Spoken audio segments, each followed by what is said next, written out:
तो determination of income and employment, ठीक है ना।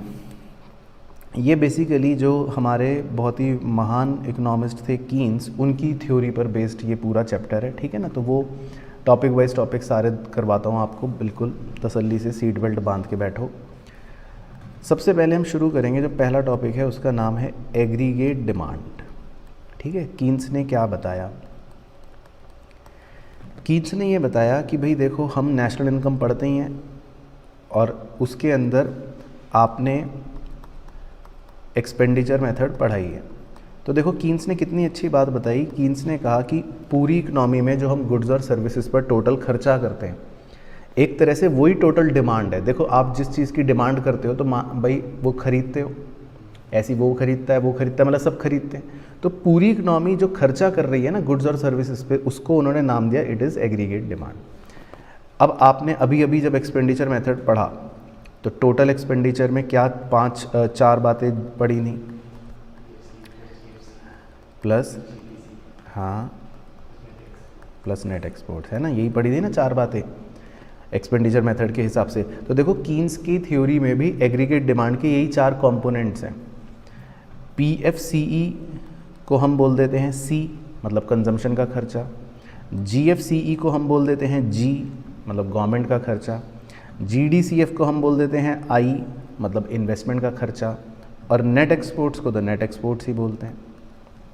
तो इसका मतलब एग्रीगेट डिमांड जो है उसके अगर मुझे चार कंपोनेंट्स लिखने हो तो C प्लस I पहले लिख देता हूँ, I plus G plus net exports, ये लिख सकते हैं। सेम चीज़ बन गई, है ना। तो ये कीन्स ने भी कहा कि भाई एग्रीगेट डिमांड में यानी टोटल एक्सपेंडिचर के चार कंपोनेंट्स हैं। लेकिन उसने कहा कि भाई क्योंकि बच्चा छोटा है, मासूम है और हम टू सेक्टर इकनॉमी पढ़ रहे हैं, तो हम खाली हाउस होल्ड और फर्म्स, बस उन दोनों की स्टडी करेंगे। तो हम ये मानेंगे कि गवर्नमेंट नहीं है ना, और कोई मतलब रेस्ट ऑफ द वर्ल्ड नहीं है। तो बस इसीलिए वो बाय डिफ़ॉल्ट इस चैप्टर के अंदर बच्चा क्या रटता है, बताओ फॉर्मूला, AD = C + I। बस तो ये फॉर्मूला हम भी रट लेते हैं। लेकिन लॉजिक समझ आ गया ना कि वो कहाँ से निकला, वो वहीं से निकल रहा है, खर्चे से। खर्चा = एग्रीगेट डिमांड, तो AD = C + I। तो पहला टॉपिक AD, तो मतलब ये हो गया।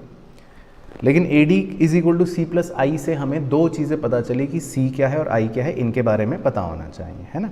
तो पहले हम C के बारे में समझ लेते हैं। C का मतलब होता है कंजम्पशन एक्सपेंडिचर। तो इसमें बहुत ही सिंपल बातें हैं, बस आपको वो पता होनी चाहिए। कंजम्पशन एक्सपेंडिचर में इसका सिंबल है C। तो कंजम्पशन एक्सपेंडिचर में पहली बात तो ये कि कंजम्पशन जो है वो इनकम का फंक्शन होता है। तो मान लेते हैं आपकी इनकम 0 है, तो आपका कंजम्पशन कितना होगा? हाँ, 0 नहीं होगा, कुछ ना कुछ अवश्य होगा। तो मान लेते हैं 60 फॉर एग्जांपल, है ना। फिर जैसे जैसे आपकी इनकम बढ़ती रहेगी वैसे वैसे बस कीन्स के मुताबिक आपका कंजम्पशन भी क्या होता रहेगा? बढ़ता रहेगा। तो 60 से हो गया मान लो 140, 220, 300, 380, 460। तो कंजम्पशन जो है वो इसीलिए किसका फंक्शन है? इनकम का। कीन्स ने ये कहा। हाँ, अब इसमें इम्पॉर्टेंट बात ये कि जब हम 0 लेवल ऑफ इनकम पर कुछ कंजम्पशन करते हैं, जैसे हमने करी 60, तो इस 60 को क्या बोलते हैं?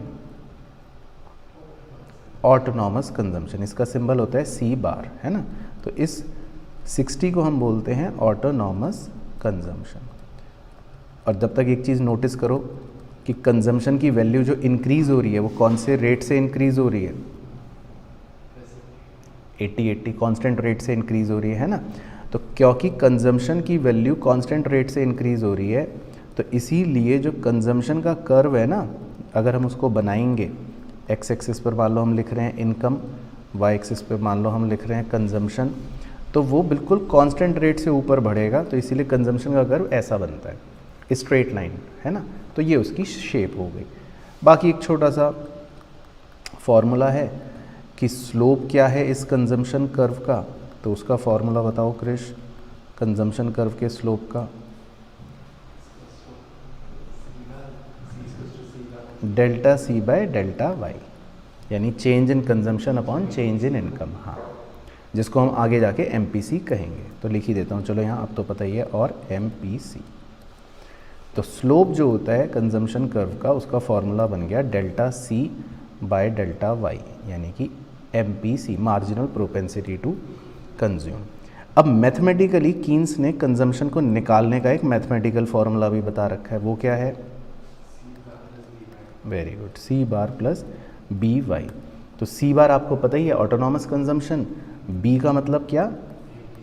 MPC, यानी कि स्लोप ऑफ कंजम्पशन कर्व, और Y का मतलब भी आपको पता ही है क्या? इनकम। तो ये बेसिकली कंजम्पशन एक्सपेंडिचर हो गया। तो क्लियर? फिर आता है दूसरा इन्वेस्टमेंट एक्सपेंडिचर, जो कंपोनेंट था उसको नंबर 3 दे देते हैं। तो इन्वेस्टमेंट एक्सपेंडिचर जो है उसके बारे में भी कीन्स ने हमें समझाया। उसके बारे में हमें कीन्स ने क्या क्या बताया? सबसे पहली बात तो ये कि इन्वेस्टमेंट जो है वो किसका फंक्शन है? Is function of rate of interest. ठीक है, तो ये काफ़ी बच्चों को शायद नहीं पता होता है, अब इग्नोर मार देते हैं। तो इन्वेस्टमेंट जो होता है वो रेट ऑफ इंटरेस्ट का फंक्शन होता है, यानी कि रेट ऑफ इंटरेस्ट का मतलब है आप बाज़ार से लोन लेने गए, बैंक से लोन लेने गए, तो बैंक आपसे इंटरेस्ट चार्ज करेगा, तो वो कितना है, उसे रेट ऑफ इंटरेस्ट कहते हैं। तो आपको ये याद रखना है कि इन्वेस्टमेंट का और रेट ऑफ इंटरेस्ट का जो रिलेशन है वो कैसा है? इन्वर्स रिलेशन है ना। तो इसीलिए इन्वेस्टमेंट और रेट ऑफ इंटरेस्ट के बीच में इन्वर्स रिलेशन है, ये बात भी पता होनी चाहिए। 1 नंबर में हॉट क्वेश्चन में भी इस तरह की बातें पूछ सकता है।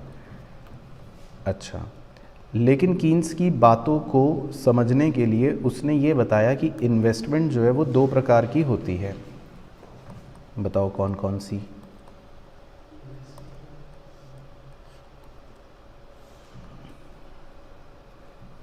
एक को बोलते हैं इंड्यूस्ड इन्वेस्टमेंट और एक को बोलते हैं ऑटोनॉमस इन्वेस्टमेंट। इंड्यूस्ड इन्वेस्टमेंट जो होती है वो इंक्रीज करती है विद इंक्रीज इन इनकम। बिल्कुल सही, जैसे जैसे इनकम बढ़ेगी वैसे वैसे आपकी ये वाली इन्वेस्टमेंट भी बढ़ेगी। लेकिन ऑटोनॉमस इन्वेस्टमेंट जो होती है ये हमेशा क्या रहती है? फिक्स रहती है, यानी कि कांस्टेंट रहती है। तो इसीलिए इनका डायग्राम अगर हम देखें, सोचे, तो ऑटोनॉमस इन्वेस्टमेंट तो ऐसी होगी, इनकम बढ़ी तो इन्वेस्टमेंट बढ़ी, लेकिन ऑटोनॉमस इन्वेस्टमेंट क्योंकि कांस्टेंट रहती है तो वो बिल्कुल पैरेलल बनती है एक्स एक्सिस की। अब क्योंकि कीन्स ने ये बोला था कि हम शॉर्ट रन की स्टडी कर रहे हैं, तो हमें इंड्यूस्ड इन्वेस्टमेंट को नहीं कंसिडर करना, क्योंकि शॉर्ट रन में हम इन्वेस्टमेंट चेंज नहीं कर सकते। तो अकॉर्डिंग टू कीन्स थ्योरी, तो उसने अपनी कौन सी इन्वेस्टमेंट को हमेशा पूरे चैप्टर के लिए मान लिया? ऑटोनॉमस। तो कीन्स ने इस वाली ऑटोनॉमस इन्वेस्टमेंट को सेलेक्ट कर लिया, तो मतलब आगे के चैप्टर में इन्वेस्टमेंट का मतलब हमारे लिए अब ऑटोनॉमस इन्वेस्टमेंट ही हो गया। तो इंड्यूस्ड इन्वेस्टमेंट जो है वो मतलब बेसिकली बस पढ़ने के लिए रह गया, बाकी उसका आगे चैप्टर में कोई भी यूज़ नहीं है। तो हमारे लिए इन्वेस्टमेंट का मतलब क्या बन गया? एक प्रकार से ऑटोनॉमस इन्वेस्टमेंट, जो सेम रहती है, जो कांस्टेंट रहती है ना। ये वाली हाईलाइट भी कर देता हूँ, ऑटोनॉमस इन्वेस्टमेंट। तो इसको अगर हमें सिंबल देना हो ऑटोनॉमस इन्वेस्टमेंट को, तो मैं I बार भी लिख सकता हूँ। तो इन्वेस्टमेंट, तो मज़ेदार बात ये है कि चाहे हम I लिखें या चाहे हम I बार लिखें, एक ही बात है, बात सेम ही हो जाएगी। अब एक बहुत ही बड़ा हॉट क्वेश्चन सितारा डाल देता हूँ। एक टर्म है जिसका आपको पता होना चाहिए, क्योंकि हमने 2 टर्म्स पढ़ ली। इस टर्म का नाम है ऑटोनॉमस एक्सपेंडिचर। तो जल्दी से ऑनलाइन वाले चीते इसका फॉर्मूला बताओ। इसका सिंबल होता है A बार, कि ऑटोनॉमस एक्सपेंडिचर का क्या है फॉर्मूला, ऑनलाइन वाले चीते।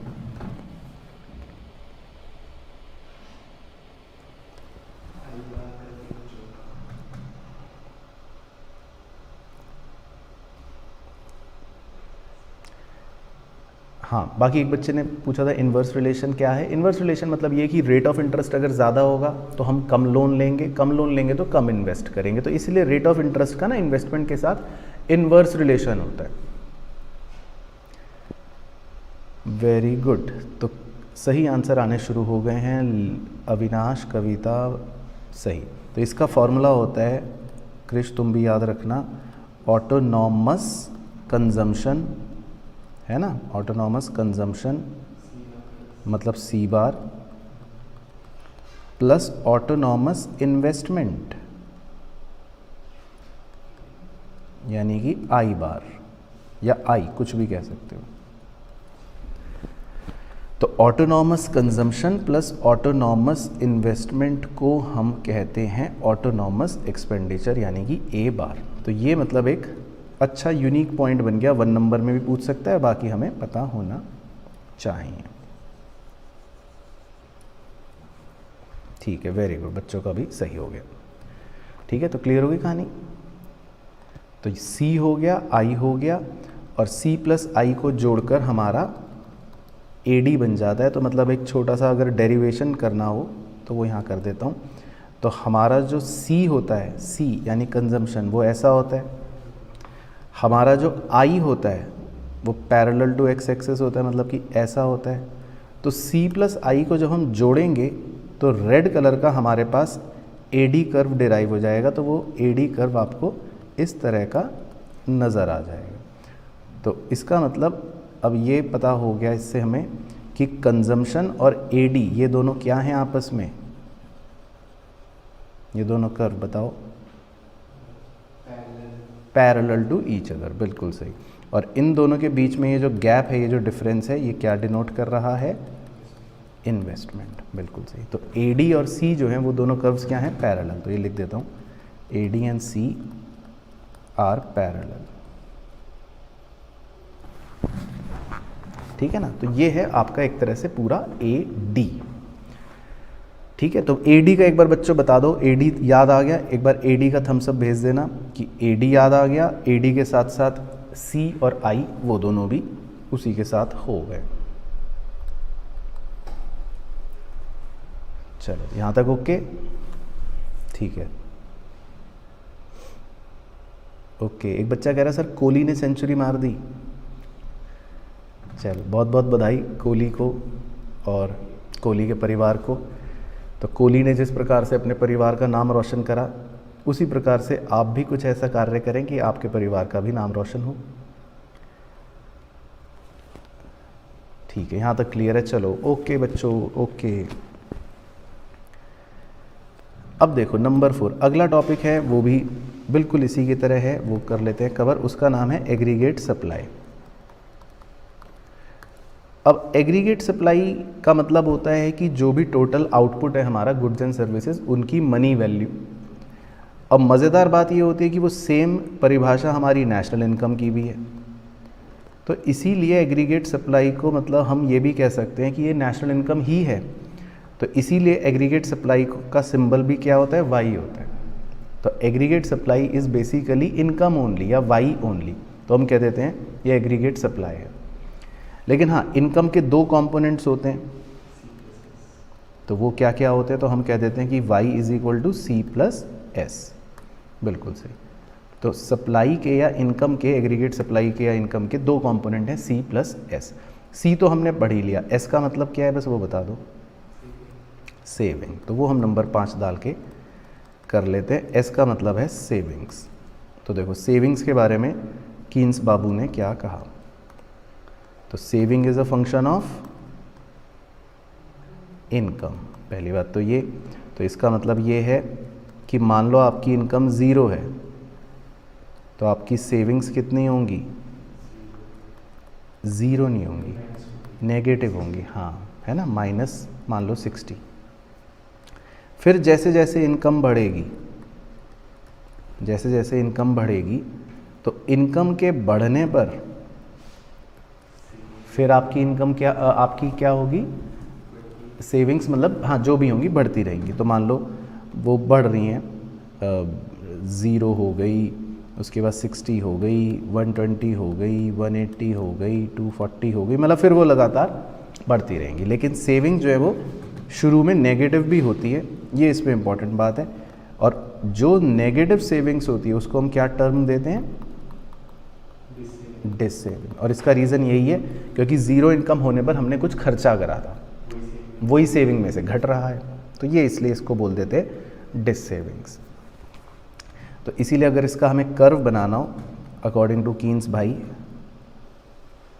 तो कर्व कैसा बनेगा इसका, एक्स एक्सिस पर अगर मैं इनकम लिखूं, वाई एक्सिस पर सेविंग कर्व ड्रॉ करना हो, तो ये नीचे से शुरू होगा नेगेटिव से, और फिर उसके बाद ये कांस्टेंट रेट से बढ़ता है, तो इसलिए सेविंग का कर्व आपको कैसा बनता हुआ नज़र आता है, नीचे से बनता हुआ नज़र आता है। बाकी एक चीज़ बता दो इसकी इम्पॉर्टेंट, कि स्लोप क्या है इस कर्व का, फॉर्मूला बताओ क्रिश। हाँ, delta S upon delta Y, बिल्कुल सही, जिसे हम क्या बोलते हैं, एमपीएस, राइट। तो स्लोप है सेविंग्स कर्व का delta S upon delta Y, जो आगे भी हम एमपीएस लिखेंगे भी, बिल्कुल सही, ठीक है जी। फिर मैथमेटिकल फार्मूला भी दे रखा है कीन्स ने कि अगर मुझे सेविंग निकालनी हो तो उसका मैथमेटिकल फार्मूला क्या है, minus c bar plus 1 minus b into y, very good, बिल्कुल सही। इसमें जो ये 1 माइनस बी, ये जो ब्रैकेट है बेसिकली, इसको आप क्या कह सकते हैं, एम पी एस, बिल्कुल सही। तो ये एक तरह से एम पी एस है ये ब्रैकेट। बाकी सी बार आपको पता ही है ऑटोनॉमस कंजम्पशन, वाई आपको पता ही है इनकम। तो ये हो गया सेविंग्स। अब इसमें एक बहुत ही बढ़िया पॉइंट आता है जब हम सेविंग्स तक पढ़ लेते हैं, पॉइंट नंबर 6, इसका नाम है ब्रेक इवन पॉइंट। इससे बहुत सारी बातें कवर होती हैं, 2 डेरिवेशंस कवर होते हैं इसकी वजह से, और एक ब्रेक इवन पॉइंट का अपना कॉन्सेप्ट तो है ही है। तो कीन्स ने हमें जो 2 बातें समझाई, ए डी समझाया, ए एस समझाया, उसके अंदर सी समझाया, आई समझाया, एस समझाया, तो ब्रेक इवन पॉइंट का उसमें कहाँ पर आ रहा है उपयोग, नहीं, हाँ, ब्रेक इवन पॉइंट बोलते हैं जब कंजम्पशन और इनकम बराबर हो, या दूसरे शब्दों में जब आपकी सेविंग ज़ीरो, राइट, उसे हम ब्रेक इवन पॉइंट बोल सकते हैं। तो मतलब अब मैं अगर वापस से ऊपर जाऊं तो ये देखो, ये वाला जो शेड्यूल है इसमें ब्रेक इवन पॉइंट कौन सा है, ये, क्योंकि यहाँ पर सेविंग क्या है, ज़ीरो। और वापस ऊपर जाऊं पुराने उस शेड्यूल में कंजम्पशन और इनकम वाले में, तो इसमें ब्रेक इवन कौन सा है, हाँ, क्योंकि जहाँ पर इनकम और कंजम्पशन बराबर है। तो ये ब्रेक इवन पॉइंट मतलब अब हमें पता चल गए, ठीक है जी बच्चों। तो ब्रेक इवन पॉइंट बेसिकली ये हो गया। उसके बाद इसी से डिराइव होती हैं 2 बातें, मतलब इसी की वजह से हम 2 डेरिवेशंस के बारे में भी पढ़ते हैं। एक होता है derivation of saving from consumption, और एक होता है derivation of consumption from saving. तो उसके लिए आप किन बातों का ध्यान रख सकते हो वो समझा देता हूँ। तो जब आप कंजम्पशन से डिराइव कर रहे हो सेविंग, तो ऊपर कंजम्पशन का कर्व बनाना है, और जब आप सेविंग से डिराइव कर रहे हो कंजम्पशन, तो स्टार्टिंग में सेविंग का कर्व बनाना है। तो ये तो हो गया स्टार्टिंग का पॉइंट, है ना। फिर उसके बाद दूसरा डायग्राम बिल्कुल कॉरस्पॉन्डिंगली उसके नीचे बनाना है, एक इसमें भी और एक इसमें भी। हाँ, अब इसके स्टेप्स याद रखने हैं मेनली। तो पहले मैं कंजम्पशन से सेविंग वाला बता देता हूँ। तो पहला स्टेप तो ये होता है कि जितना कंजम्पशन में ये पॉजिटिव एरिया है, यानी कि जिसको हम कह रहे हैं सी बार, तो सेविंग्स कर्व जो होगा उसका स्टार्टिंग उतना ही कहाँ होगा, माइनस से, ज़ीरो के नीचे से। तो हमें स्टार्टिंग पॉइंट पता लग जाता है, मान लेते हैं उसको हमने नाम दे दिया ए, तो माइनस सी बार हमें स्टार्टिंग पॉइंट पता चल गया सेविंग का। फिर दूसरी प्रॉपर्टी के लिए हमें एक कंजम्पशन के साथ इनकम कर्व बनाना पड़ता है, तो हम ऊपर वाले में एक इनकम का कर्व बनाते हैं वाई का। अब यहाँ पर ब्रेक इवन पॉइंट की प्रॉपर्टी का यूज़ होता है। ब्रेक इवन पॉइंट की प्रॉपर्टी ये होती है कि जहाँ पर इनकम और कंजम्पशन बराबर हैं, यानी ब्रेक इवन पॉइंट, वहाँ पर कॉरस्पॉन्डिंग लेवल पर आपको ये भी पता है कि सेविंग्स क्या होगी, ज़ीरो होगी। तो आपको दूसरा पॉइंट पता लग जाता है ब्रेक इवन पॉइंट कि यहाँ पर सेविंग ज़ीरो होने वाली है। तो जब हमें 2 पॉइंट्स पता चल गए, तो फिर हम उन दोनों पॉइंट्स को ज्वाइन करके एक लाइन खींच देते हैं, वो बन जाती है हमारी सेविंग्स कर्व। ठीक है बच्चों, तो एग्ज़ाम के लिए डेरिवेशन इंपॉर्टेंट है। जो मैंने ओरली हिंदी में स्टेप्स बोले वो अंग्रेज़ी में लिखने पड़ेंगे आपको, तो वो आप बुक से ज़रूर याद रखना, लेकिन डायग्राम का फ्लो ये रहेगा। अच्छा, ऐसी सेविंग से अगर कंजम्पशन निकालना हो तो उसमें हम क्या करते हैं, पहले जितना हिस्सा सेविंग्स का नीचे से शुरू हो रहा है, यानी कि माइनस सी बार जो है, उतना ही हिस्सा हमारा कंजम्पशन क्या होगा, ऊपर से शुरू होगा, हमें ये पता लग जाता है। फिर हमें क्या करना पड़ता है, फिर हमें नीचे एक इनकम का कर्व बनाना है, वाई, वो 0 से स्टार्ट होता है, 45 डिग्री होता है, और फिर से ब्रेक इवन पॉइंट का एप्लीकेशन करना है। अब ऊपर वाले डायग्राम पे जहाँ सेविंग 0 है तो हमें पता है वो ब्रेक इवन पॉइंट है, तो ब्रेक इवन पॉइंट पर क्या प्रॉपर्टी है कि हमारा कंजम्पशन और इनकम क्या होगा, बराबर होगा, तो हमें दूसरा पॉइंट पता चल गया। फिर हम ये दोनों पॉइंटों को जोड़कर जब लाइन एक्सटेंड करेंगे तो ये हमारा कंजम्पशन कर्व डिराइव हो जाएगा। तो इसमें हमने दूसरे वाले डायग्राम पे सेविंग कर्व से कंजम्पशन कर्व निकाला, पहले वाले में कंजम्पशन कर्व से सेविंग कर्व निकाला। तो दोनों डेरिवेशंस जो है ना वो आपको इम्पॉर्टेंट है, और अंग्रेज़ी जो है वो आपको लिखनी पड़ेगी, ये ध्यान रखना है। ठीक है जी, तो ये हो गया ब्रेक इवन पॉइंट और उसके डेरिवेशंस इस्तेमाल करके। फिर उसके बाद नंबर 7 में आ जाते हैं जी प्रोपेंसिटीज़ पर। तो वो तो बच्चा बच्चा गली मोहल्ले का माथे पर अपने टैटू बनवा के घूमता है, तो एक बार हम भी फॉर्मूले लिख लेते हैं उसके। तो पहले APC का बता दो, C/Y, फिर MPC का बता दो, डेल्टा C/∆Y, फिर APS का बता दो, S/Y, और फिर MPS का बता दो, डेल्टा S/∆Y। फिर दो प्रॉपर्टीज़ हैं इनमें, APC plus APS is equal to 1 और MPC plus MPS is equal to 1। बस, तो ये छोटा सा फर्रा बन गया, MPC APC, MPS APS का। तो इसमें हमसे कुछ भी वो पूछ सकता है।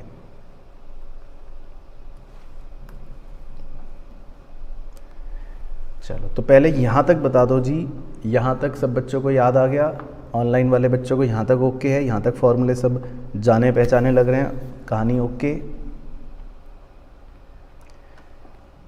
तो बताते रहो बच्चों, और वीडियो को लाइक कर देना बच्चों, कृपया वीडियो अवश्य लाइक करें, और जो भी नया बच्चा ज्वाइन कर रहा है वो भी अवश्य बताए। हाँ, BOP कल करेंगे मेरे भाई, ठीक है, यहाँ तक क्लियर है। ठीक है बच्चों जी, ठीक है, विभूति भी आई है, ओके,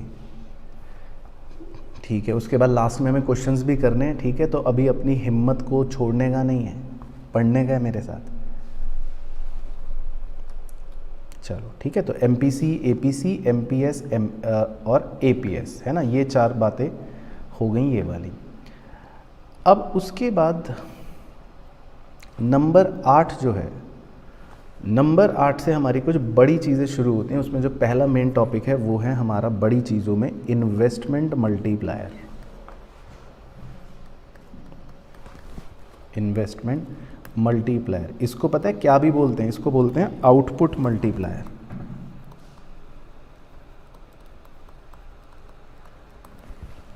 इसको बोलते हैं आउटपुट मल्टीप्लायर।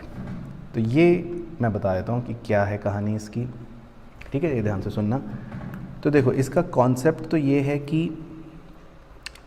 जब हम कुछ भी पैसा निवेश करते हैं, इन्वेस्टमेंट करते हैं, तो उस इन्वेस्टमेंट से कितनी इनकम बनती रहती है इकनॉमी में और टोटल कितनी बन जाती है। तो इसका एक वर्किंग भी है, वो आप अच्छे से पढ़ना, लेकिन हम ऐसे ही समझने के लिए कर देते हैं। मान लेते हैं सबसे पहले इनिशियली किसी व्यक्ति ने 1000 रुपये इन्वेस्ट करे।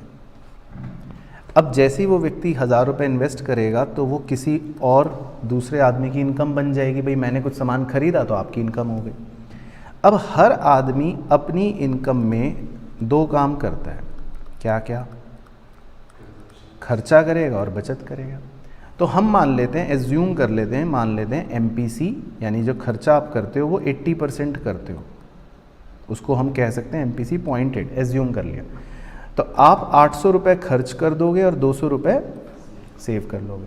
बस अब यहीं से प्रोसेस शुरू हो जाता है कि जो आप खर्चा करते हो 800, वो राउंड 2 में किसी और आदमी की क्या बन जाती है, इनकम। फिर वो आदमी भी अपनी इनकम का 80% खर्च करेगा और बचा हुआ सेव कर लेगा। अब उसने जो खर्च करा वो अगेन किसी और आदमी की इनकम बन जाती है राउंड 3 में। तो 640 रुपये इस आदमी की इनकम बन गई। फिर वो भी अगेन अपनी इनकम का 80% खर्च कर देगा और बचा हुआ 128 सेव कर लेगा। तो मतलब ये चलता रहेगा, ये प्रोसेस चलता रहेगा। अब ये प्रोसेस रुकेगा कब कृष भाई?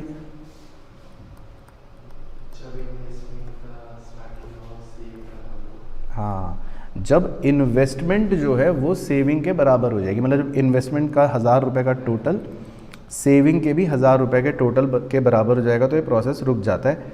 और प्रोसेस के रुकने पर हमें पता लगता है कि जो हमारी इनकम है अलग अलग लोगों की अगर हम जोड़ें तो वो जुड़ते हो जाती है 5000।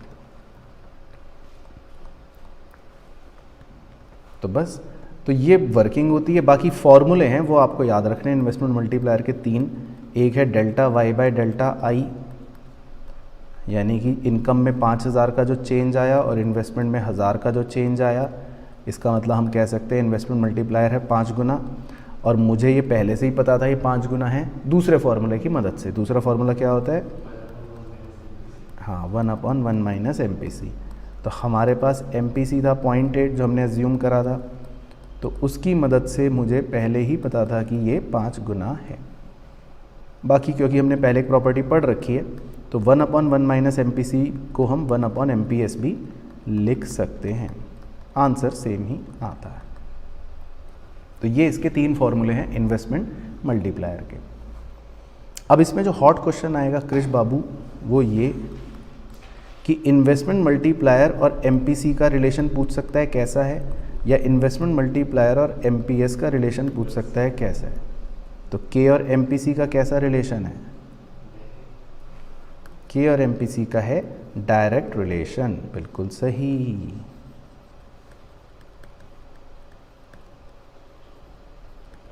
और K और MPS का इनवर्स रिलेशन,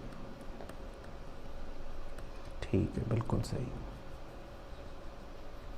तो अगर हमें डायग्राम भी बनाना पड़ जाए तो आप छोटा सा बना सकते हो। डायरेक्ट रिलेशन के लिए पॉजिटिव स्लोपिंग दिखा दो, कर्व है, और इनवर्स रिलेशन के लिए नेगेटिव स्लोपिंग दिखा दो, कर्व है। तो ये कई बार हॉट क्वेश्चन पूछ लेता है। और बहुत ही ज़्यादा अगर मन करे आपको इन्वेस्टमेंट मल्टीप्लायर का डायग्राम बनाने का, वर्किंग का, तो वो आता है बनाना। इन्वेस्टमेंट मल्टीप्लायर का बच्चों बताओ किस किस को आता है डायग्राम बनाना इन्वेस्टमेंट मल्टीप्लायर की वर्किंग का?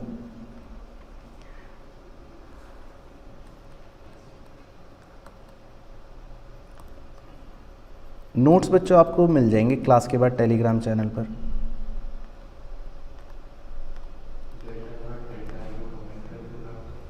हाँ, बहुत ही बढ़िया डायग्राम होता है इसका, बना लो, चलो प्रैक्टिस हो जाएगी। तो हम एक तो बनाते हैं y, एक बनाते हैं i। तो मान लेते हैं हम हैं इस लेवल पर पहले a, ठीक है। कुछ बच्चों को आता है, बाकियों को बना देता हूँ जल्दी से, देख लो बस। तो हम ये कहते हैं हमारी इन्वेस्टमेंट में चेंज आया, तो i को हम चेंज करके कर देते हैं i बार या i डैश, मतलब सॉरी i डैश। तो इनकम के चेंज होते ही हमारा जो लेवल है y का वो भी चेंज हो गया, वो भी अब बदल के आ गया b। तो बस वो मार्किंग करके दिखा देते हैं। तो इतना हिस्से को बोल देते हैं डेल्टा i, मतलब ये इन्वेस्टमेंट में चेंज आया है ना, delta i change in investment. और जो हमारा नीचे ये हिस्सा है इसको बोल देते हैं डेल्टा y, ये हमारे इनकम में चेंज आया बस। तो मतलब वो दिखाने के लिए ऐसा दिखा देते हैं कि भाई देखो इन्वेस्टमेंट में चेंज आया, इनकम में चेंज आया, delta y by delta i। ये बेसिकली दिखा सकते हो आप डायग्राम अगर आपको दिखाना है तो। तो ये हो गया जी एक बड़ा टॉपिक इन्वेस्टमेंट मल्टीप्लायर का। क्लियर हो गया? चलो, तो ये हो गया जी पॉइंट नंबर 8। उसके बाद है पॉइंट नंबर 9, फिर पॉइंट नंबर 10 और सबसे मुश्किल पॉइंट नंबर 9 और 10 को मर्ज करके 11। तो पॉइंट नंबर 9 तो चलो सिंपल है, इसका नाम है इक्विलिब्रियम। तो इक्विलिब्रियम दो प्रकार के होते हैं, एक को बोलते हैं एडीएस अप्रोच और दूसरे को बोलते हैं सेविंग इन्वेस्टमेंट अप्रोच।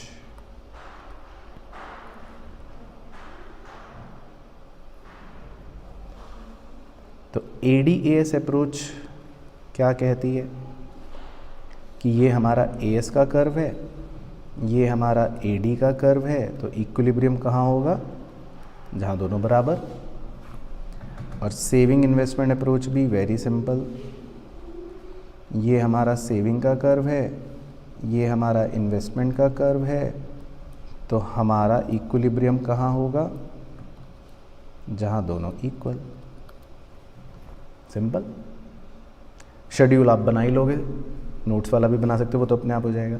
हाँ, अब इसमें इम्पॉर्टेंट बात क्या है वो सुननी और समझनी बहुत ज़रूरी है। एडी और एएस अप्रोच में भी हो सकता है आप एक ऐसे पॉइंट पर हों,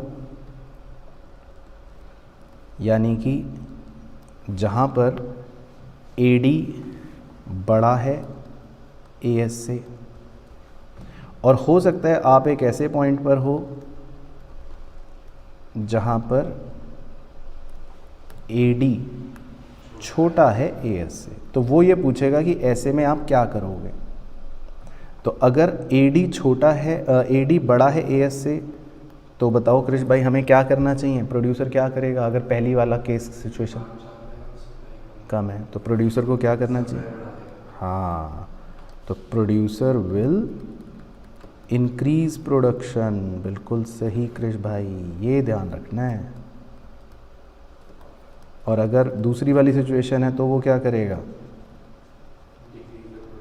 हाँ, producer will decrease the production. ठीक है, बिल्कुल सही। और सेम चीज़ सेविंग इन्वेस्टमेंट में भी, आंसर सेम है, बस उसमें भाषा बदल जाएगी कि भाई मान लो कोई एक ऐसा पॉइंट है जहाँ पर मान लो यहाँ प्रोड्यूसर यहाँ खड़ा है, जहाँ पर इन्वेस्टमेंट ज़्यादा है सेविंग से, या प्रोड्यूसर यहाँ खड़ा है आगे, हाँ, जहाँ सेविंग ज़्यादा है इन्वेस्टमेंट से, तो वो क्या करेगा? तो सेम ही आंसर है। तो अगर इन्वेस्टमेंट ज़्यादा है सेविंग से तो क्या करेगा प्रोड्यूसर? हाँ, मतलब यहाँ खड़ा है तो producer will increase production. Answer same है, देखो अप्रोच बदल गई लेकिन आंसर सेम है। उसे आगे बढ़ना है भाई, उसे कहाँ जाना है? ई पॉइंट पर जाना है। तो ई पॉइंट पर जाने के लिए वो क्या करेगा? प्रोडक्शन बढ़ाएगा। हाँ, इन्वेस्ट नहीं करेगा, जो इन्वेस्टेड है उससे प्रोडक्शन करेगा, डब्बे ज़्यादा बढ़ाएगा। क्योंकि सेविंग कम होने का मतलब ये होता है कि लोग खर्चा ज़्यादा कर रहे हैं, और खर्चा ज़्यादा करने का मतलब है कि इस समय डिमांड ज़्यादा है। मतलब ये जो पहली सिचुएशन है ना, इन दोनों, ये शक्ल से अलग लग रही है पर ये दोनों सेम ही चीज़ हैं। दोनों का मतलब ये है कि डिमांड ज़्यादा है, ये भी लिख देता हूँ। दोनों का मतलब इन नटशेल यही है कि डिमांड ज़्यादा है। तो इसका मतलब अगर डिमांड ज़्यादा है तो प्रोड्यूसर को क्या करना चाहिए? प्रोडक्शन बढ़ानी चाहिए। और इसी तरह दूसरे वाले में जब इन्वेस्टमेंट कम है सेविंग से तो प्रोड्यूसर विल डिक्रीज प्रोडक्शन। तो ये और ये दोनों सेम है, वैसे मन की आंखों से शक्ल से अलग लगते हैं, लेकिन तो इन दोनों का मतलब ये है कि डिमांड कम है। तो अगर डिमांड कम है तो प्रोड्यूसर को क्या करना चाहिए? अपना प्रोडक्शन कम कर लेना चाहिए।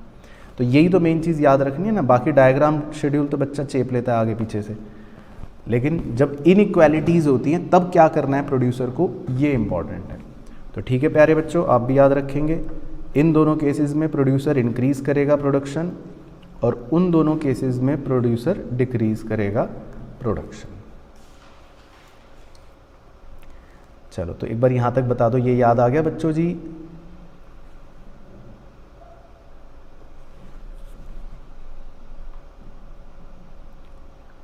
तो इक्विलिब्रियम को बहुत अच्छे से करके जाना एग्ज़ाम में, ठीक है। इक्विलिब्रियम के टॉपिक्स को, ADAS को, डायग्राम को, शेड्यूल भी इसका बनेगा, अगर आपको याद है तो, जो नोट्स में बनवा रखा है या बुक से भी देख सकते हो।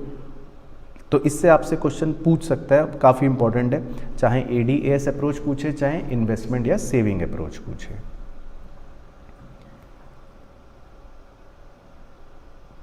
ठीक है, ओके। हनी, वंशिका, भूमि, कृतिका, ठीक है जी।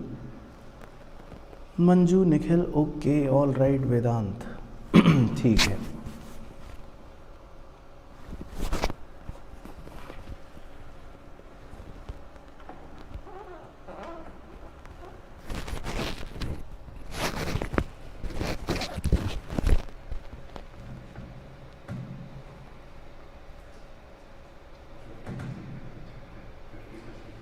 हाँ, अंतिम पड़ाव पर है, चलो बढ़िया।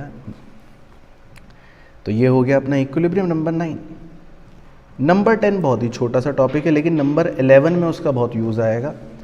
नंबर 10 का जो नाम है वो है बेसिकली, नहीं उससे पहले मतलब एक छोटा सा पॉइंट है, फुल एम्प्लॉयमेंट, कि फुल एम्प्लॉयमेंट हम किसे कहते हैं।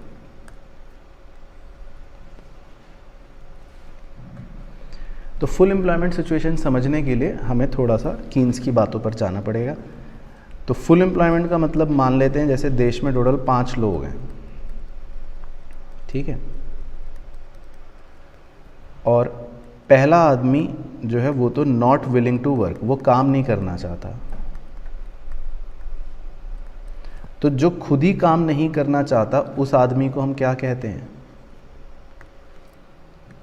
उसे हम कहते हैं वॉलंटरी, हाँ, अनएम्प्लॉयमेंट। तो इनको तो हम लेबर फोर्स में काउंट ही नहीं करते, है ना, ये तो हमारे लिए लेबर फोर्स में है ही नहीं। लेकिन मान लेते हैं जो बाकी 4 लोग हैं वो काम करना चाहते हैं, ये 4 लोग विलिंग टू वर्क। तो बताओ हमारे देश की लेबर फोर्स कितनी मानी जाएगी? 4, है ना। हमारी पॉपुलेशन 5 है, लेकिन हमारी लेबर फोर्स कितनी मानी जाएगी? 4।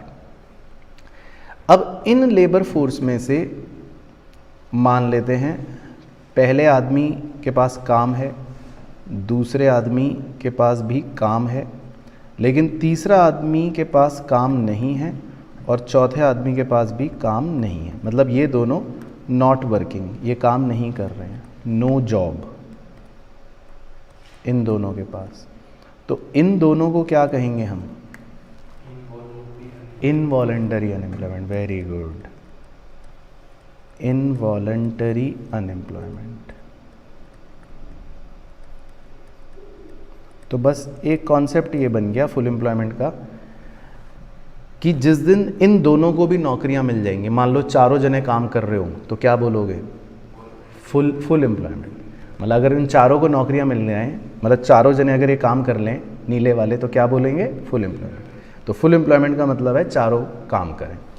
तो फुल एम्प्लॉयमेंट कॉन्सेप्ट का मतलब एक छोटा सा अंग्रेजी रूपांतर ये बन गया, इज इक्वल टू कि 0 इनवॉलंटरी अनएम्प्लॉयमेंट। जिस दिन उन चारों को नौकरियां मिल गई या वो चारों लोग काम कर रहे हैं, तो हम कहेंगे कि जी फुल एम्प्लॉयमेंट है ना। 0 इनवॉलंटरी अनएम्प्लॉयमेंट मतलब चारों काम कर रहे हैं, तो उसको बोल देंगे फुल एम्प्लॉयमेंट। वैसे तो नाम से क्लियर है, देखो फुल एम्प्लॉयमेंट मतलब सब एम्प्लॉयड है, सबके पास काम है।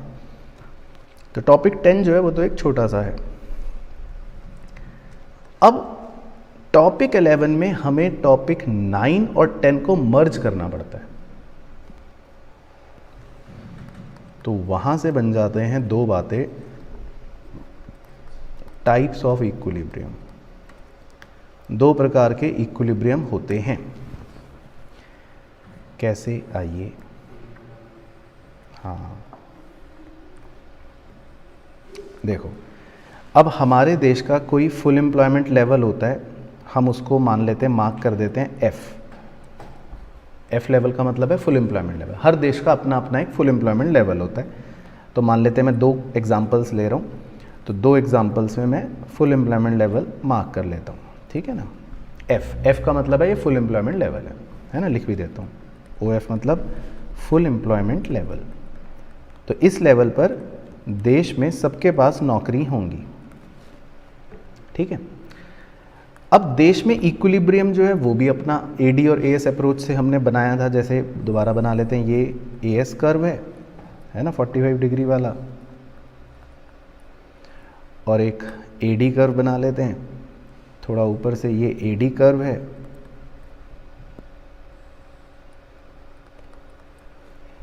तो अपना देश में AD और AS कर्व होता है, और जहाँ पे AD और AS इंटरसेक्ट करते हैं उस पॉइंट को हम क्या बोल देते हैं, इक्विलिब्रियम। ये भी हमें पता है। तो ये जो पॉइंट है ये है इक्विलिब्रियम, जहाँ पर AD और AS इंटरसेक्ट कर गए। अब इत्तेफाक देखो क्या हुआ कृष भाई, कि पहले एग्जाम्पल में जो हमारा इक्विलिब्रियम है वो इत्तेफाक से उसी लेवल पर आ गया कॉरस्पॉन्डिंगली जहाँ पर फुल एम्प्लॉयमेंट भी है ना। तो इस इक्विलिब्रियम का एक नाम रख दिया, इस इक्विलिब्रियम को बोल दिया फुल एम्प्लॉयमेंट इक्विलिब्रियम, राइट। तो इस इक्विलिब्रियम को नाम दे दिया फुल एम्प्लॉयमेंट इक्विलिब्रियम। इस इक्विलिब्रियम का नाम पड़ गया फुल एम्प्लॉयमेंट इक्विलिब्रियम। अब बताओ दूसरे वाले को क्या बोलेंगे, बाकी बच्चे बताएंगे। अब इसमें देखो इक्विलिब्रियम, ध्यान से देखो, क्या इसमें भी इत्तेफाक से वो फुल एम्प्लॉयमेंट लेवल पर है? नहीं है, पहले ही आ गया है ना। मतलब equilibrium level full employment level से पहले ही पड़ गया। तो इसको क्या बोलेंगे? नहीं, अंडर एम्प्लॉयमेंट इक्विलिब्रियम। पहले पड़ गया, इक्विलिब्रियम जल्दी आ गया, तो जल्दी की वजह से इसको बोलते हैं अंडर एम्प्लॉयमेंट इक्विलिब्रियम। तो हमें 2 तरह के इक्विलिब्रियम के बारे में ही पढ़ना है।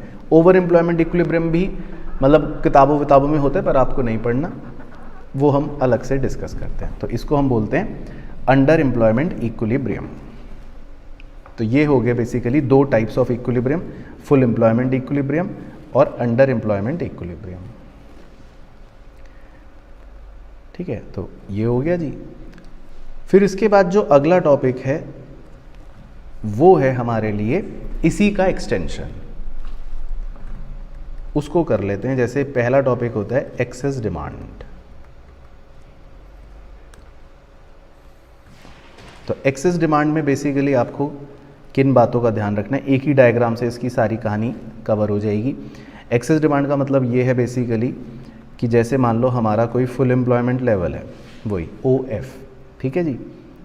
तो हमने जब फुल एम्प्लॉयमेंट लेवल पर देखा तो मान लेते हैं ये हमारा AS है और ये मान लेता हूँ हमारा AD है।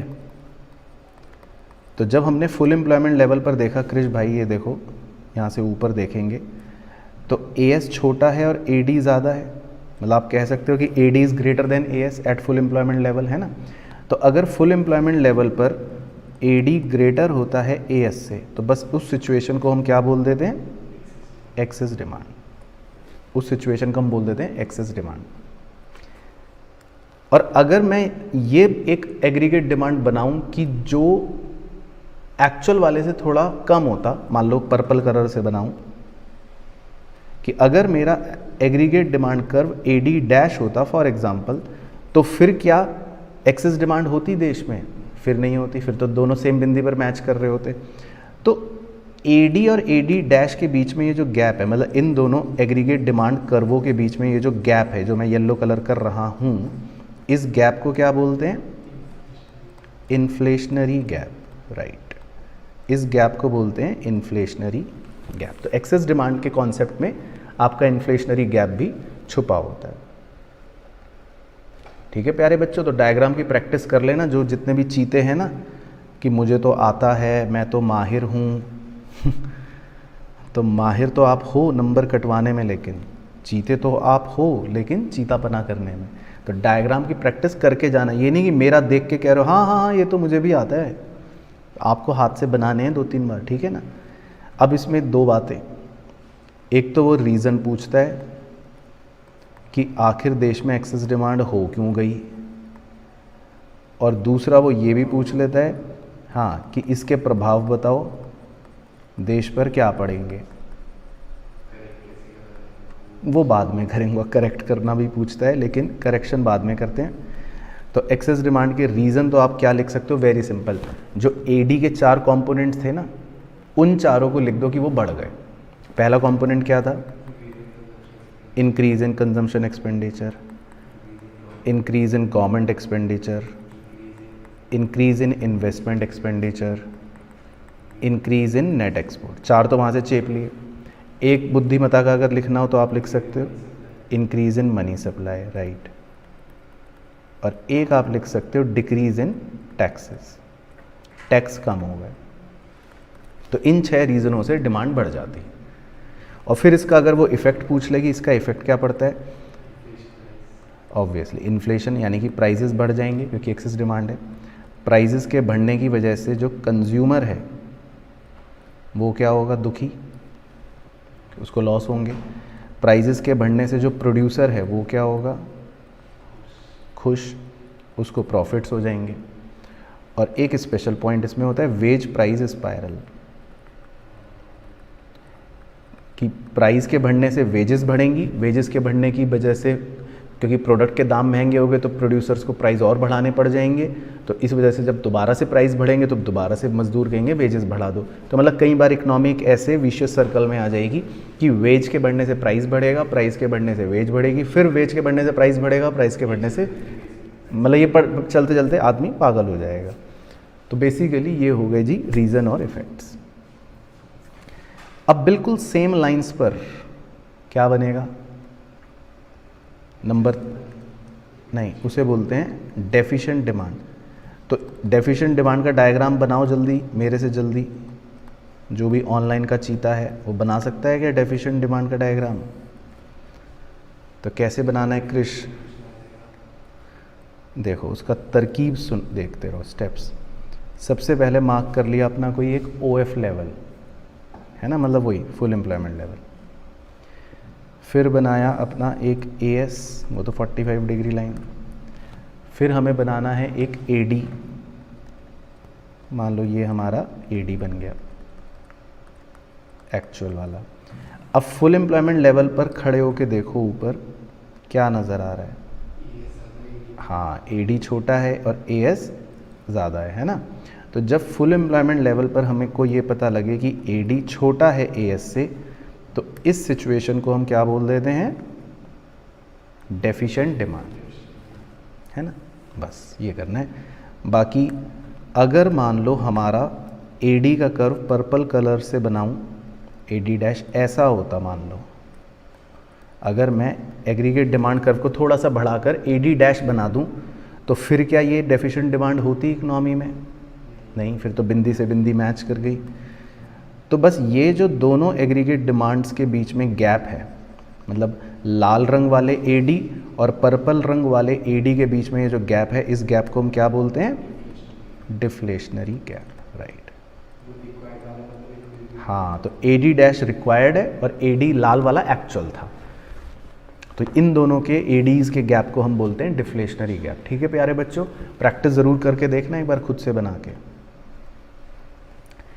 अब इसमें भी क्या आ सकता है, रीजंस और इफ़ेक्ट्स। तो कितना सिंपल हो गया देखो, याद करने के लिए भी। रीज़न में इस बार क्या लिखेंगे, सब उल्टा कर देंगे। तो सब उल्टा करने का मतलब है कंजम्पशन कम, गवर्नमेंट का खर्चा कम, इन्वेस्टमेंट कम, नेट एक्सपोर्ट्स कम, मनी सप्लाई कम, लेकिन टैक्सेस ज़्यादा। और इफ़ेक्ट्स में भी क्या लिख देंगे कि प्राइजेस कम, प्राइजेस कम की वजह से कंज्यूमर खुश, लेकिन प्रोड्यूसर दुखी, उसे लॉस हो जाएंगे। बाकी इसमें वेज प्राइस स्पाइरल तो कोई है नहीं। तो ठीक है प्यारे भाइयों बहनों, inflationary, deflationary gap, excess demand, deficient demand clear हो गया, मतलब आप बना लेंगे जी। और इसके कहानी, इफ़ेक्ट्स और रीज़न लिख लेंगे। तो यहाँ तक एक बार भेज दो थम्स अप की यहाँ तक की कहानी ओके है। सुपर चैट नहीं आ रहा क्रिश, आज का टारगेट कैसे कंप्लीट होगा? अभी तो बस हम 50 लाख रुपए पर पहुंचे हैं। नहीं, टारगेट तो कितना 10 करोड़ है कम से कम, अभी तो 50 लाख पर ही पहुंचे। हाँ बिल्कुल मेरे दोस्त, आप 100 नंबर ला सकते हैं, इन नोट से पढ़ लेना और क्वेश्चंस अच्छे से कर लेना। चलो याद है बच्चों को, याद आ गया, ठीक है बच्चों, याद आ गया है, ओके।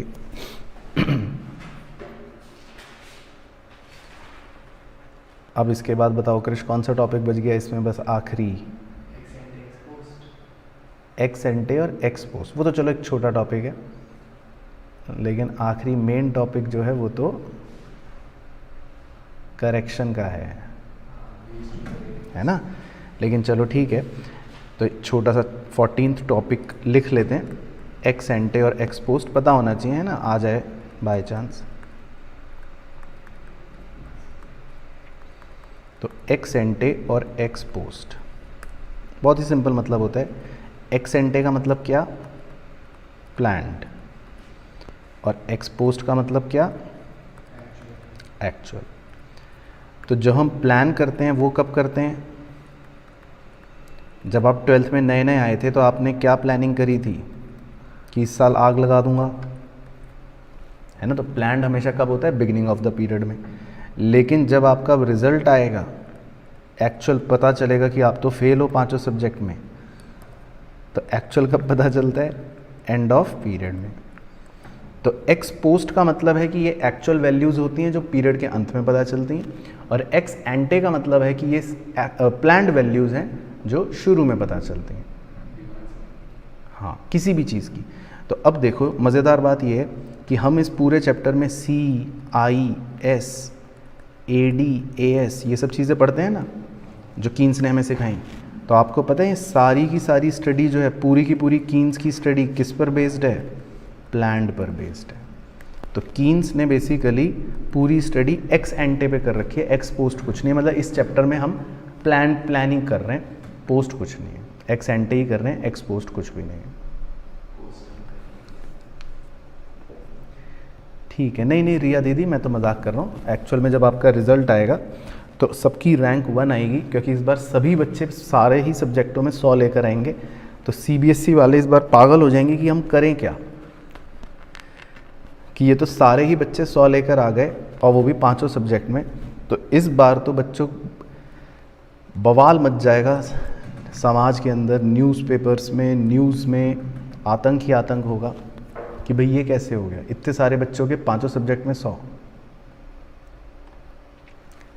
चलो खैर, अब इसके बाद लास्ट टॉपिक, चैप्टर फिनिश, बातें फिनिश, सब कुछ फिनिश।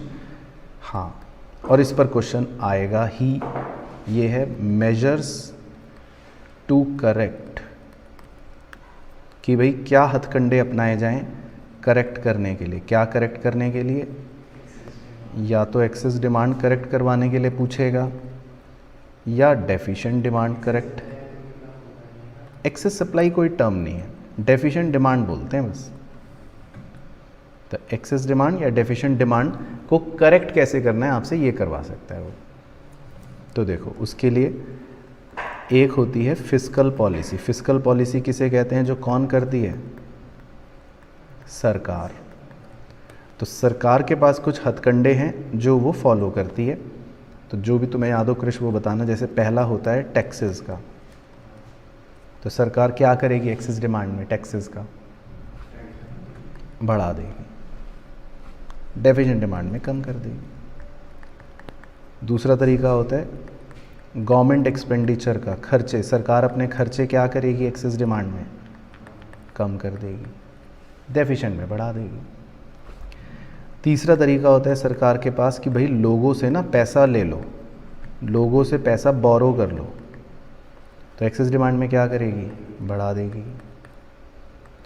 और चौथा तरीका होता है सरकार के पास कि दादाजी मतलब RBI से कहती है प्लीज़ और नोट छाप के हमें दो ना प्लीज़, डेफिसिट फाइनेंसिंग। तो सरकार जो है नए नोट छापती है तो क्या करेगी एक्सेस डिमांड में? कम, और डेफिशिएंट डिमांड में और छाप देगी बस। हाँ, नोट छापना, आरबीआई से रिक्वेस्ट करना कि नोट छाप दो दादाजी। नहीं, वो आरबीआई से रिक्वेस्ट करेगी ना सरकार तो, क्योंकि गवर्नमेंट बैंकर तो आरबीआई। अच्छा, अब सरकार अगर मान लो नहीं पूरा कर पाती, इन बातों से करेक्ट नहीं कर पाती, तो फिर कौन आ जाता है पिक्चर में करेक्ट करने के लिए? मॉनेटरी पॉलिसी, यानी कि दादाजी, आरबीआई। तो दादाजी के पास बहुत सारे हथकंडे हैं। तो जैसे एक है बैंक रेट, तो एक्सेस डिमांड के केस में बैंक रेट क्या करेंगे दादाजी? बढ़ा देंगे।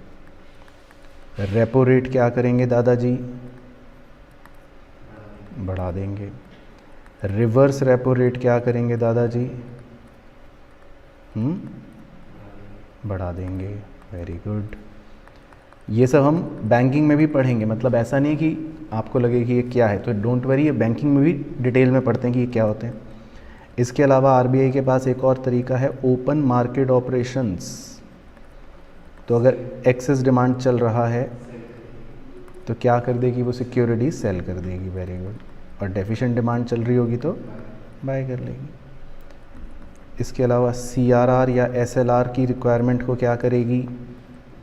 बढ़ा देगी। डेफिशिएंट डिमांड है तो कम कर देगी। तो बताओ इन 5 मेजर्स को क्या बोलते हैं? क्वांटिटेटिव। इन 5 मेजर्स को बोलते हैं क्वांटिटेटिव मेजर्स। ठीक है ना? कौन से वाले? क्वांटिटेटिव। लेकिन उसके अलावा भी कुछ क्वालिटेटिव मेजर्स हैं आरबीआई के। Moral suasion, right. तो उसमें वो रिक्वेस्ट करती है कमर्शियल बैंक को, तो एक्सेस डिमांड में क्या रिक्वेस्ट करेगी कि यार पैसा थोड़ा कम करो, और डेफिशिएंट डिमांड में क्या रिक्वेस्ट करेगी कि पैसा थोड़ा बढ़ाओ। इसके अलावा मार्जिन रिक्वायरमेंट, एक्सेस डिमांड में क्या करेगी? मार्जिन रिक्वायरमेंट बढ़ा देगी, और डेफिशिएंट डिमांड में कम कर देगी। बाकी एक क्रेडिट रैशनिंग भी होता है, वो आप छोड़ दो, बेकार है। तो इन मेजर्स को क्या बोलते हैं? Qualitative measures. तो बेसिकली आरबीआई के पास ये सब हथकंडे हैं एक्सेस डिमांड को या डेफिशिएंट डिमांड को करेक्ट करने के। तो इस पर भी आपसे क्वेश्चन मतलब अवश्य पूछ सकता है, बहुत ही इंपॉर्टेंट पॉइंट्स होते हैं।